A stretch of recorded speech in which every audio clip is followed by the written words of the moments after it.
Nor have we been wanting in attentions to our British brethren. We've reminded them of the circumstances of our emigration and settlement here. We've appealed to their native justice and magnanimity. They too have been deaf to the voice of justice and of consanguinity. We must therefore hold them as we hold the rest of mankind, enemies in war, in peace, friends.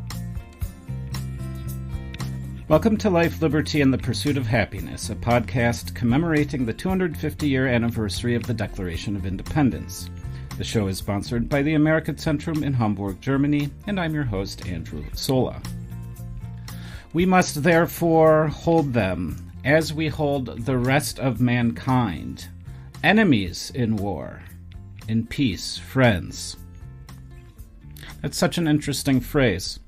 I think we all know that the Declaration of Independence was a declaration of independence from the British Empire, but it was also a formal declaration of war by the new United States.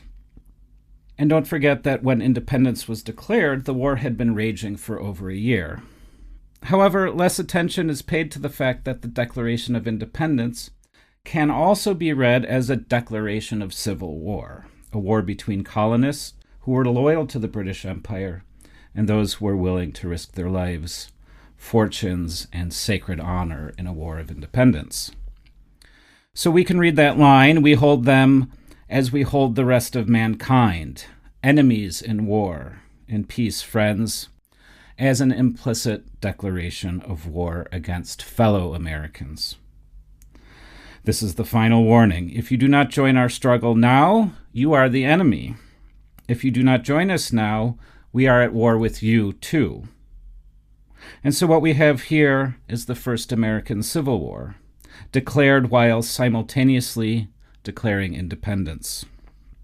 So who were those people who chose to rebel, and who were the people who chose to remain loyal, and who were the people who just didn't care?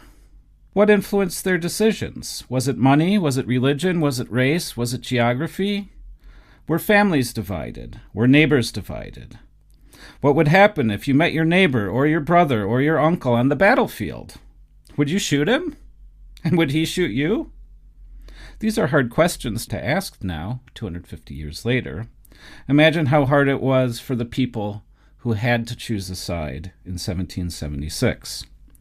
So today we're going to explore these early divisions in America with an expert on the conflicting loyalties of the American people during the War of Independence, Professor Serena Zabin. Welcome, Serena. Thank you for having me. Serena is the Stephen R. Lewis Jr. Professor of History and the Liberal Arts at Carleton College. She is the author of Dangerous Economies, Status and Commerce in Imperial New York, also the New York Conspiracy Trials of 1741, Daniel Horsemaiden's Journal of the Proceedings, and lastly, the prize-winning book, The Boston Massacre, A Family History. So, Serena, I'm always struck by that very powerful phrase, enemies in war, in peace, friends. What do you make of that phrase? You're right. It's very powerful. It suggests that the same people, depending on their politics, are either people you love or people you don't. And to me, that's a very political statement. It makes a lot of sense in the Declaration of Independence, which, of course, exists precisely to make distance, right, between America and people who are supporting independence and everybody else.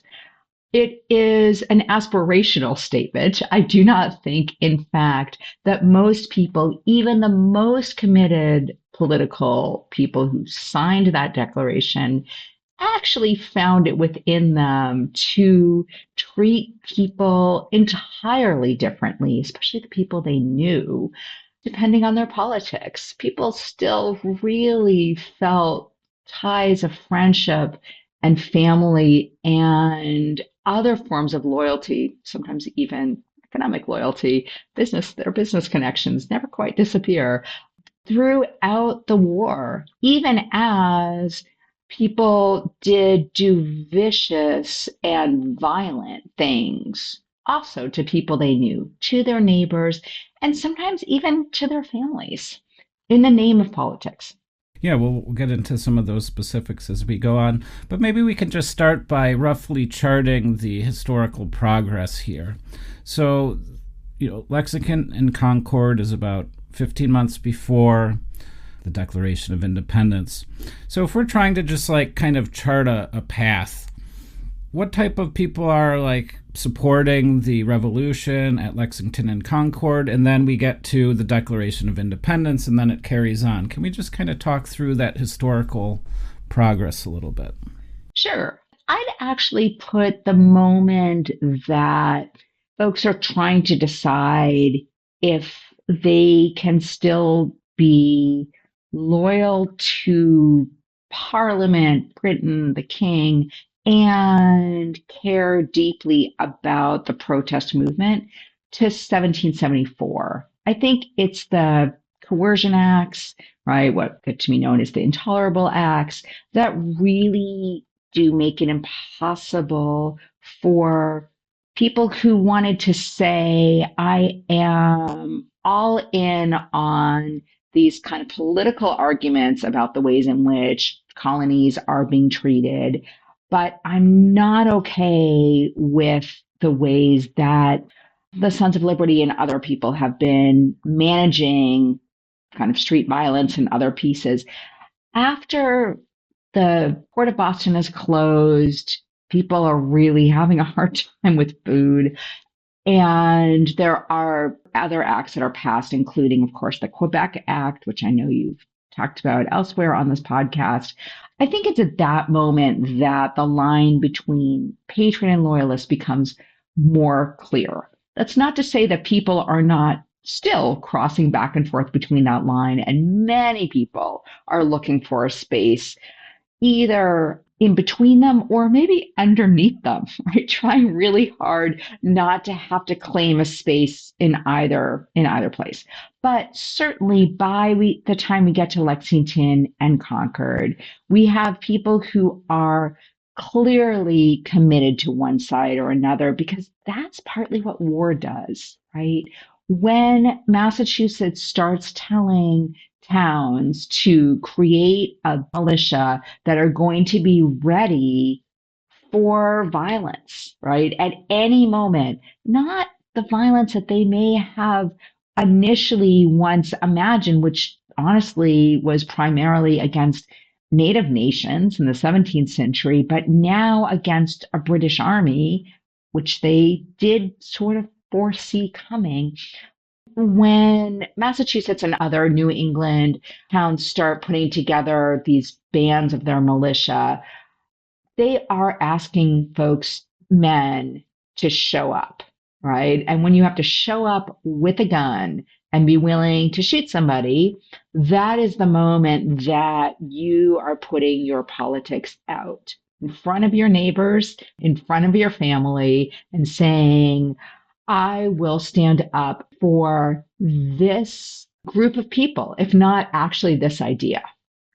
Right. So militias, I think, are a place. War is a place where folks are really forced to take a side. Just 2 points that I'd like to follow up here. One is the Sons of Liberty. I'm going to ask you to just describe them. And then I had never considered this before, but of course, peer pressure is a huge factor here. But why don't you just start by reminding us who the Sons of Liberty were?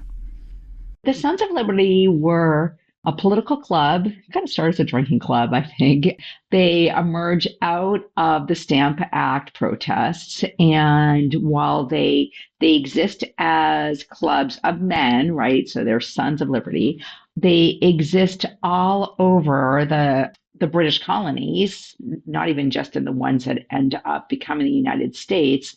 They become most active in New England. And then eventually through these committees of correspondence, which they sort of seed and become the seeds for, right? And they start writing to each other. That's the correspondence, right? And urging each other on towards more and more acts of protest. They become the voice of the most radical arguments for independence. So these are men who have been practicing the language of politics for a long time. So in Massachusetts, that includes some of the most famous people out there, John Hancock, John Adams, Sam Adams.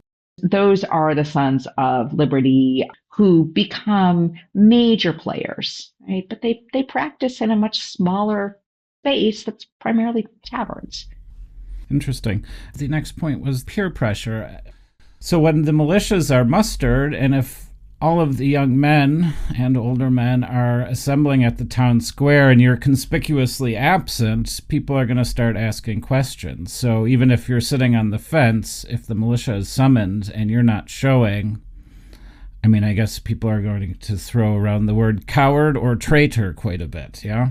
Yes. And so in 1775, especially before Lexington and Concord, before there's actually any kind of set battle, you can explain away your absence, right? You can say, oh, I had got an injury, fell over my hoe. People say that, it's true.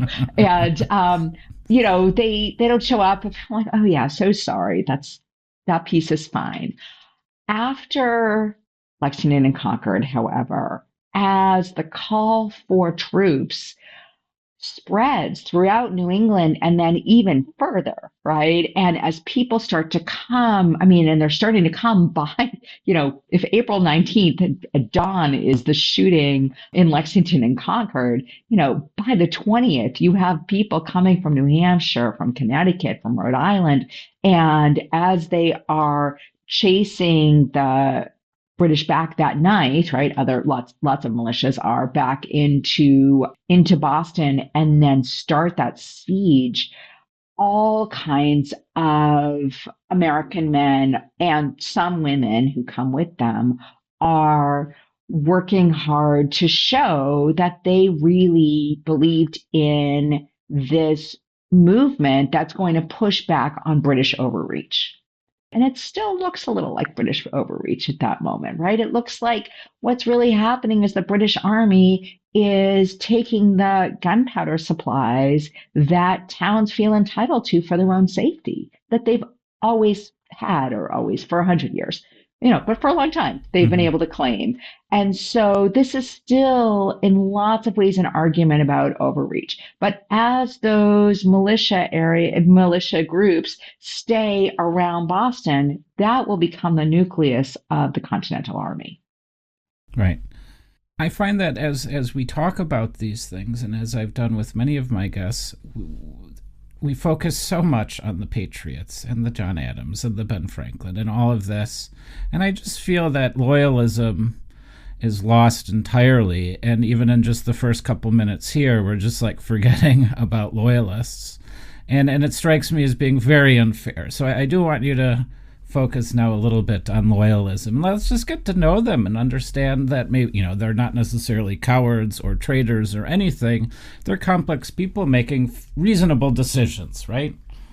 Absolutely. So the thing about loyalists is that, there's a couple of different sets of people that we can now identify as loyalists. They're divided into people who get to write about what they're thinking, and they primarily organize their own thinking after the war is over, in large parts, to justify and explain as a coherent political philosophy why it is that they were opposed to the American Revolution, right? So some people are writing pamphlets at the time and arguing with what they felt were, the radical edges of the Patriot movement.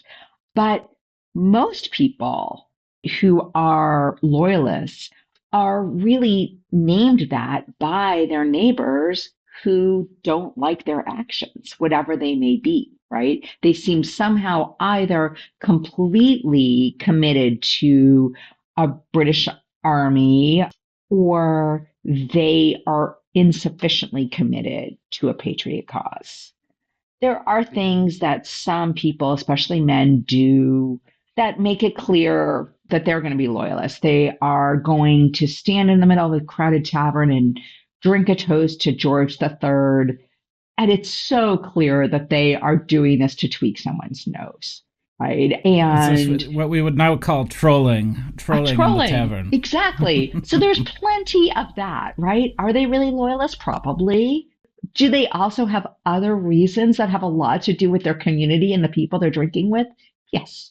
It's never a clear political commitment, right? And that's why actually thinking about the Sons of Liberty as a relatively small group of folks who practice talking politically is worthwhile because most of the rest of the people living in America are not like that. Most of them, they might read or overhear some other pieces being read, but most of them are just trying to make sense of the world that they're in. So they become loyal to the British Army when the British Army shows up and demands loyalty.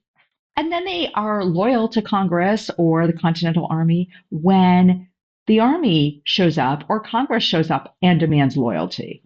For the largest part of the war, that's what most people are doing. When the war is over, then people also a little bit can put their money where their mouths are, right? And they go to Canada, they leave with the army. And there are other moments when they leave with the army too.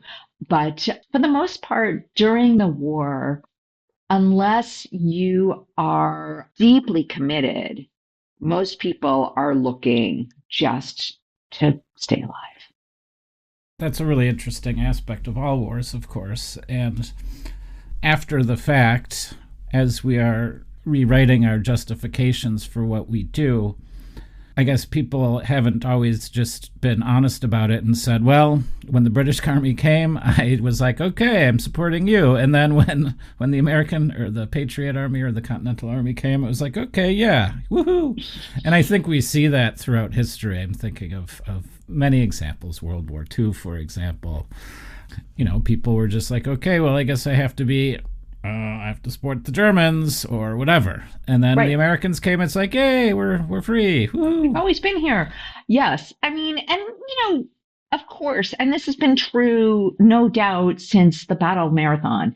But I think at the time, politicians and officers misread what's going on, and maybe they too are hopeful or aspirational. So certainly the British officers and to some degree the politicians keep thinking that there are these pockets of loyalists, that they just have to kind of free them from the oppression of their patriot neighbors and they will flock to the army, they will flock to the British standard, essentially, right? So initially they think, oh, if we could just isolate first Boston or just isolate New England, then this whole rebellion will just sort of dissipate. And that never really happens, right? And so every time they're sort of surprised by how little support there is. And even when people do genuinely flock to the British, like once they capture New York, right, and it becomes a British stronghold, absolutely, people of all genders and all races, including a large number of formerly enslaved people, go to New York, say, we are here to support you. We believe in what you are arguing for, what we believe in the British Crown. Lots of those people, once they're in New York and they're living under martial law, they're like, I didn't really think that this was the kind of British liberty that I was all in for. It turns out, they are not actually that much more likely to treat people of color with dignity.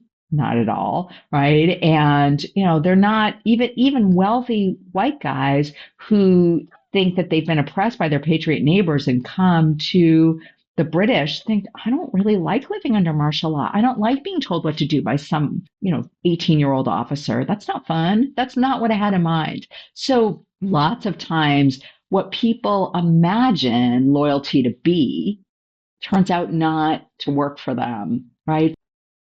I'm struck by this idea that the British Army and the British politicians had clearly misread the situation. And I'm wondering, how did they misread the situation so much that they thought that there would be this, counter-revolution but they could never find it. And I'm first reminded, of course, of the bad intelligence that preceded the congressionally authorized invasion of Canada. And they were hoping that, oh, yeah, there will be these pockets of patriotism that we'll find, and Canada will say, yes, we're joining the War of Independence. Never happened, really. So looking back, why do you think the British military and the British political class misread that situation so badly? I think that there's probably two reasons. One is there are Americans who are pushing that narrative really hard to both the army and politicians. There are in New York, for example, Oliver Delancey, who puts together essentially a loyalist militia, and he promises that there are going to be tons of people flocking to him, and he gets, he definitely gets some support, right? And so the British officers, just sort of expand from this one example to think, oh, well, if it can happen here, it can happen in so many other places. So part of it is that there are Americans making that argument to them. And the British, with some justification, think, well, these are the people with, boots on the ground. They should know what's going on. And they get a little played. So I think that's one thing. And the other one is that, it's an expensive war. And I know that this has come up in other moments too, that as George III, among others, but some of his ministers just kind of commit deeply to winning this war, they're looking for ways that it can happen. And they just keep hoping that this is going to be the last battle, that somehow it will not require just pouring more and more troops and more money into North America, but that actually the support is already there. So I think some of it's wishful thinking and some of it's getting a little played. Yeah, again, there are all these modern examples now that I'm thinking of. Leaders far away wanting an outcome and then selecting intelligence or evidence that's like, oh yeah, this is the right way to go. There's a more junior officer who's on the ground in South Carolina, and he writes to his superior. He's so disgusted with this problem of the loyalty oaths. And he says of the people around him, he says, they swallow the oaths of allegiance to the king and Congress alternately with as much ease as your lordship does poached eggs. That's great. I mean, it's just so great. He's like, look, I can see it. There, nobody ever means what they say. So you just can't trust it. Yeah. But if a report is going back, like we got 1,000 people in this village to swear loyalty to King George, you can see how that intelligence or that letter could be read by someone in London saying, there is loyalty here. This is worth more. No, but the second thing that I wanted to say has to do with George Washington and his fairly catastrophic generalship after the Continental Congress authorizes the Continental Army. He loses a bunch of battles, and some would argue he lost them because he didn't really understand the correct strategy to win, which was just, as long as you have an army in the field, even if it's not actually fighting anyone, it means the revolution is alive. The worst thing you can do is have a decisive battle and lose the army, and then the revolution would be over. So people would argue that until Washington changed his approach, he was kind of playing into the British hands. And as soon as he changed his approach to an insurgency, just that like drawing out of the war for long meant that all of these intelligence failures that I guess I've been calling now, all of these intelligence failures by the British would mount up, and it would be inevitable that the Patriots win.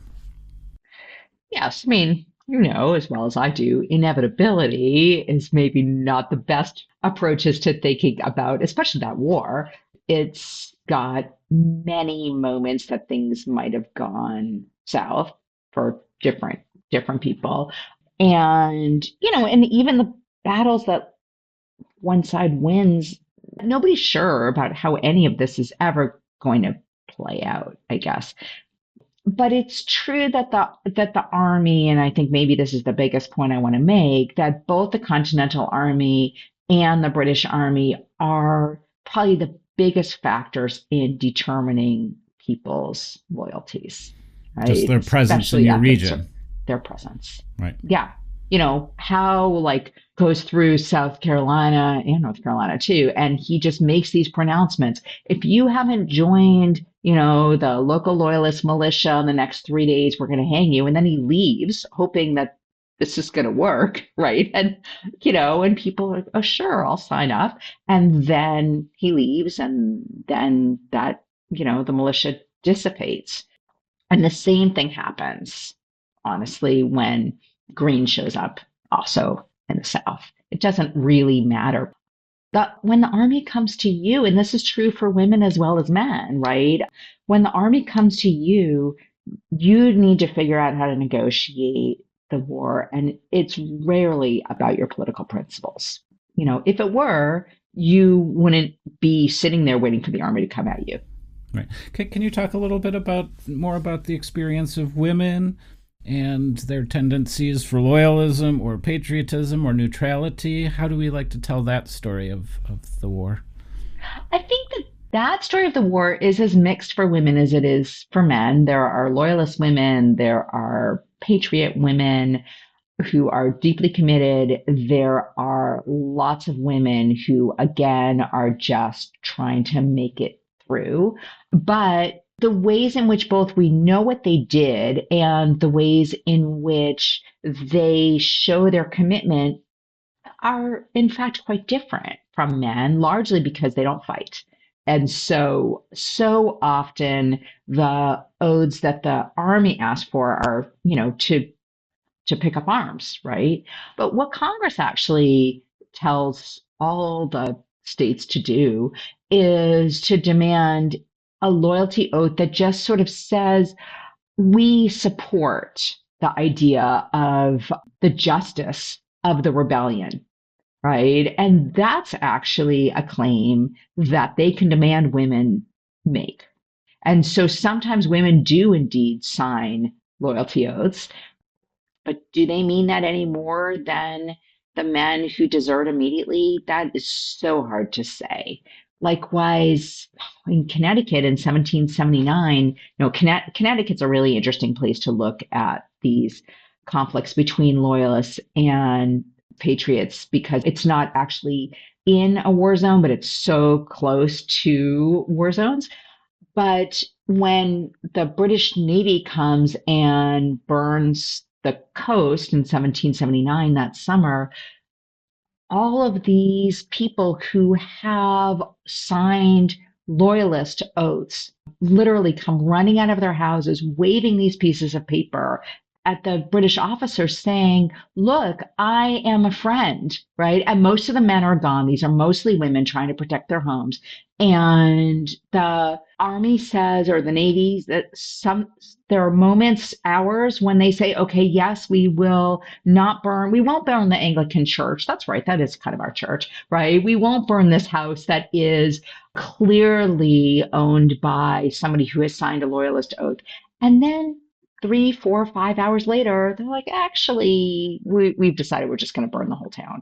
And they burn them all, right? So in the end, when the oaths don't mean anything, even when they are being used for the purpose that people signed them, I think nobody feels that their political loyalties are really being that respected.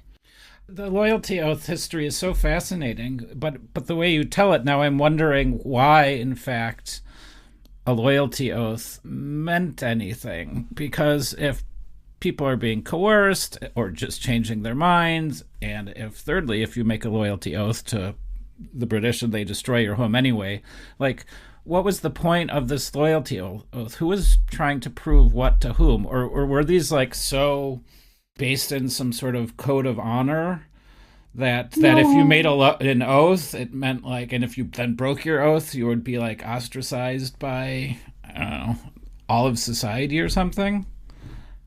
I mean, there's some hope, of course, that that's what oaths and parole and giving your word are going to do, right? I mean, that is certainly how oaths function, that you swear a thing and that if you give it up, then you've somehow impugned your mortal soul. But that doesn't seem to be functioning very well. So I think in some ways, the odes are useful rhetorical and kind of PR pieces, right? So in fact, a general can say, I got this many people to sign off on a thing, and that becomes useful for the politics of saying there is going to be support for our side. I mean, there is a lot of shaming that happens in these neighborhoods. And that becomes a way that neighbors keep an eye on each other because this is a local world for the Yeah. most part. So they do some work, they just don't do all the work that people at the top think they're going to. But I do think that they maybe do some local work. So we've been discussing this, now that I understand it, a much bigger middle ground, people who are not really committed to either side. In previous episodes, guests have suggested a third, loyalists, patriots, neutral. From what you're suggesting here, I'm thinking that actually over half of people are in the middle. That's exactly right. So the third comes from John Adams, Okay. right? Much later, post war, and it's absolutely back of the envelope thinking. But, more careful studies indicate to us that we see something like 20% are committed loyalists, maybe a little more like 40% are going to be committed patriots, and the rest, right, which is like, I don't know how much math I've 40%. got left there, 40%, thank you, at least, and are pretty much trying to keep their heads down. A few of them are committed neutralists, right? And largely those are Quakers, people who are like, I just don't do war. And by the way, here we're talking entirely about British colonists, right? We're not talking about indigenous nations. Those numbers play out really differently. But some of that 40% of the patriots, that can waver also. So I always imagine this is between 2 and 3 fifths, and there's all like a whole crew of people wandering back and forth across that line.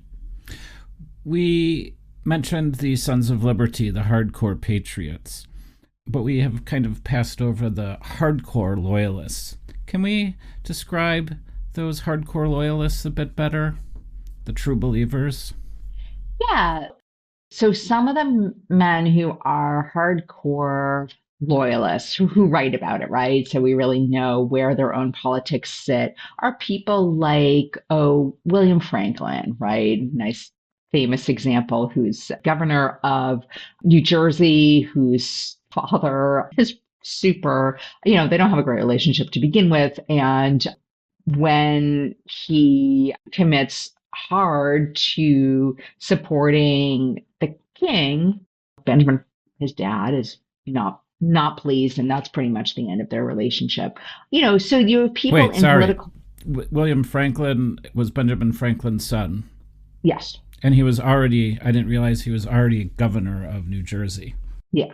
Yes. So, you have people who are deep in, right? They're American born, all of that, but they have positions of power. Or famously, thanks to Hamilton, you have Samuel Seabury, who writes these really, I'm going to say, lengthy but witty pamphlets about how much he thinks, especially the First Continental Congress, is completely out of hand, where he's just sort of says politically, I cannot be on board with you. But there's also people who are a lot less articulate on paper who do join these loyalist militias. So we know that that's what they're doing, like people, especially, for example, in North Carolina, right, which has a very violent civil war going on between mostly farmers, is who's living in North Carolina at this point.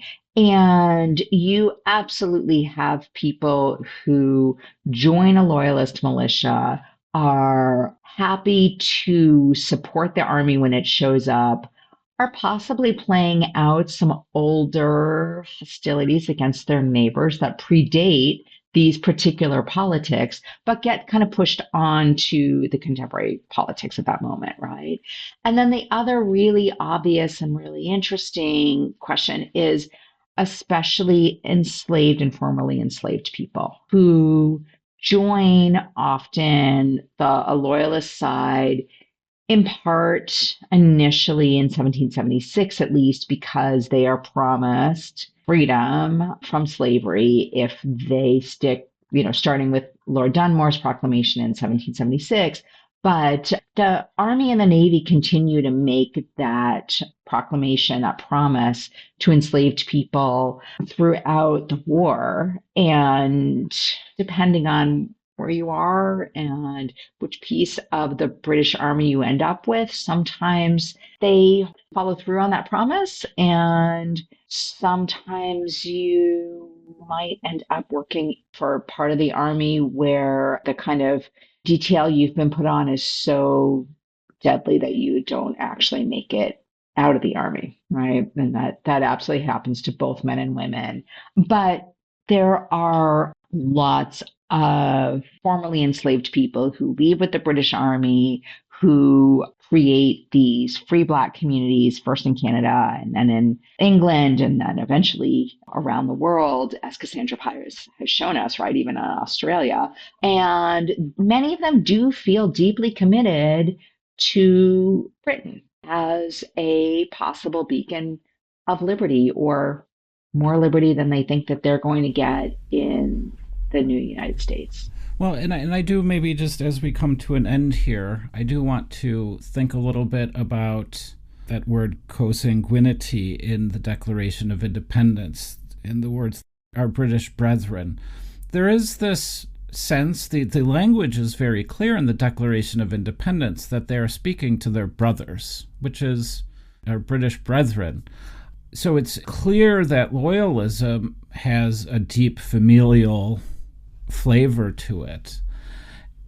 I'm just wondering now, though, those ideas that we see in the Declaration of Independence about like self-government and being angry with some of the overreach of the British Empire and King George, like, to what extent were lots of these loyalists like half on board with the ideas expressed in the Declaration of Independence?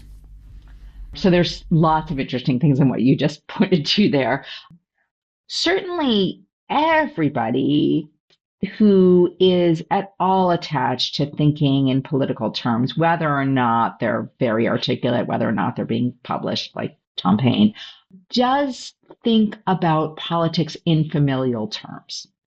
So the idea that the king is the father, right, and that obedience and loyalty are understood as part of a political family, everybody understood that as metaphor that was really significant to them, right? That organized the way they think about politics. So to talk about consanguinity, to talk about brethren, absolutely is to say we all once were children of the same father. And now look what's happened. So there is the sense that people are angry at each other. There's an emotional piece here, right? There's a piece of loss that happens when when families split. And that is some of what I think is hinted at least in that passage. So I do think that everybody understood this language of loyalty as a language of family, whether or not you felt that loyalty to the king means that, that's what makes you loyal, or loyalty to your siblings in some ways, right? The people who really need to live their lives as interconnected, right? All of these people who had been under the king are now saying, this father is no good. That also was something that everyone understood. And so that's what makes this a civil war, right? Is that people actually have a shared sense of politics They just don't have a shared sense of how it's supposed to play out. And I think it's not just between brothers, although we spend a lot of time thinking about, what you see when you pick up arms. In 1776, Lucy Flucker, who will become Lucy Knox, right, marries to Henry Knox, who will become, Washington's right-hand man and the Secretary of War. She writes to her sister, who marries a British officer and leaves Boston after the siege. She never sees her again. She says, "How dreadful is this war? Brother against brother, sister against sister," she says, right? It's also a sister's war. And it feels like this is breaking her heart. Lucy never sees her mother again. She never sees her sister again. And it's a very dramatic letter. I will say that they all survived the war, and Henry and Lucy Knox end up with all of the family land, which is most of the state of Maine. And Henry Knox and his sister-in-law, Hannah, who's then Urquhart, who's married this British officer and then had kind of a juicy divorce, they correspond through the 1790s and beyond about this property. They're quite close, right? So it feels terrible in the moment, but some families actually manage to pull it back together. It's a fascinating story that encapsulates so much of what we discussed. I have a kind of meta-historical question now. Okay. So, I've been pushing this idea that loyalism hasn't been sufficiently studied, understood, or disseminated. The obvious reason why this is the Patriots won and Loyalists are bad. And I might throw the name Benedict Arnold. Everyone knows who Benedict Arnold is. What's going on with history and politics that we've kind of totally, except for the word Benedict Arnold, the worst thing you could ever call an American, why is it that we've just skipped over entirely loyalism? I'd suggest there are two reasons why that might happen. So one, as you suggested, right, is that the Loyalists essentially lose the argument in that part of America. And so they don't get to write those histories. And the histories that are being written, starting with Mercy Otis Warren, right? She starts writing before the Constitution is even dry.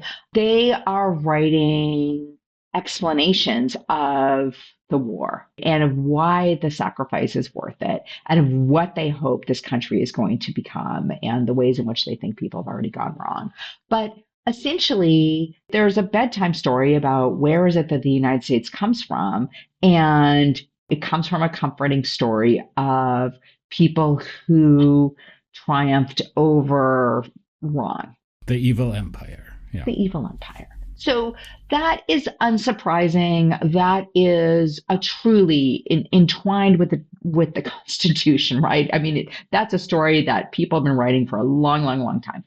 So part of it certainly is that, this is a national narrative, right? And the national narrative is about the winners. Okay. But the other piece, too, is that lots of people who were not on board with the revolution kind of quietly come back. They renegotiate all kinds of ways of staying in touch, as I said, of remaking the relationships with their families, with their communities. And some people absolutely never make it back. Either they leave or, of course, they die before it's over. But there is a desire to reintegrate those loyalists, right? And other historians have worked on this. And that is part of the story also. So it's a story of forgetting. It's deliberate. People who actually were loyalists, they want that forgotten. Yeah, but it also strikes me that then as history moves forward, there's an important story of reconciliation that we have to remember.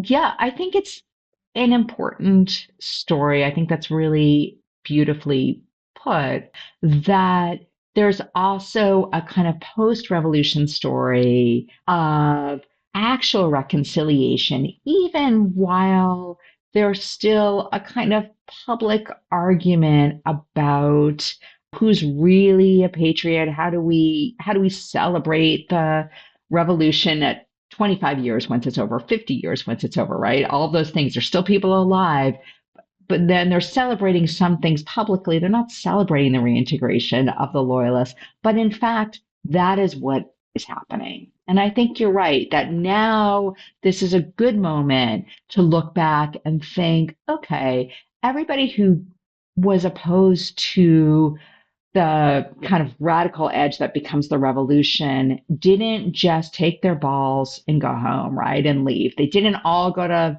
England or to Canada. Some of them were like, actually, it's my home. I'm going to make it work. I'm rereading that last line from the Declaration of Independence. We must therefore hold them, as we hold the rest of mankind, enemies in war, in peace friends.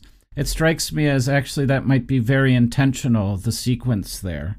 First, we have enemies in war, and second, we have in peace friends.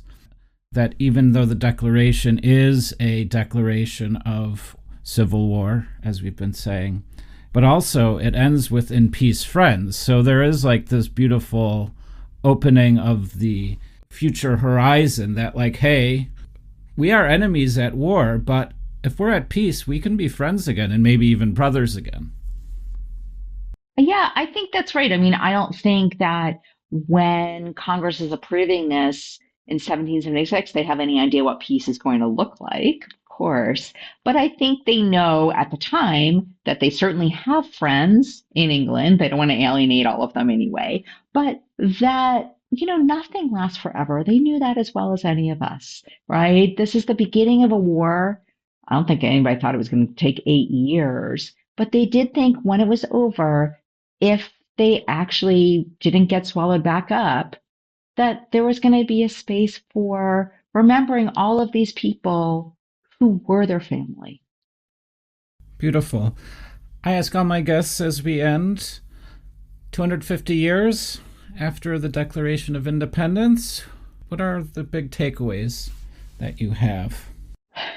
I think, following on our conversation here, that it is a wonderful time to reflect on what it means to do history, to think about history, and to think about empathy for all of these people who lived in the past, who made choices that we might not agree with, that we often don't understand because we don't know enough about them and what they did. We may think that all of these folks who just wanted to keep their heads down were actually kind of wimps or uncommitted, but I think that it's a good moment to remember that all of the people who live in the past, as those who live in the present, deserve our respect, right, for the lives that they lived. And if we can try to take seriously the choices that they made in the context in which they made them, I think we might understand better where we came from. Thank you very much, Professor Serena Zabin. Thank you, Andy, for having me on. Super fun. Life, liberty, and the pursuit of happiness. Life, liberty, and the pursuit of happiness. Life, liberty, and the pursuit of happiness. Life, liberty, and the pursuit of happiness. Pursuit of happiness. If you enjoyed this podcast and would like to support German-American friendship, why don't you visit us at our website, americatcentrum.de, where you can become a member and donate. The American Centrum is a nonpartisan and not-for-profit institution dedicated to strengthening the transatlantic relationship. The views and opinions expressed in the episode are those of the guests or the host, not the American Centrum. We take our nonpartisan mission seriously. Therefore, we do not take any institutional positions on politics or policy. Learn more about us, become a member, and donate at americatcentrum.de. Thanks for listening.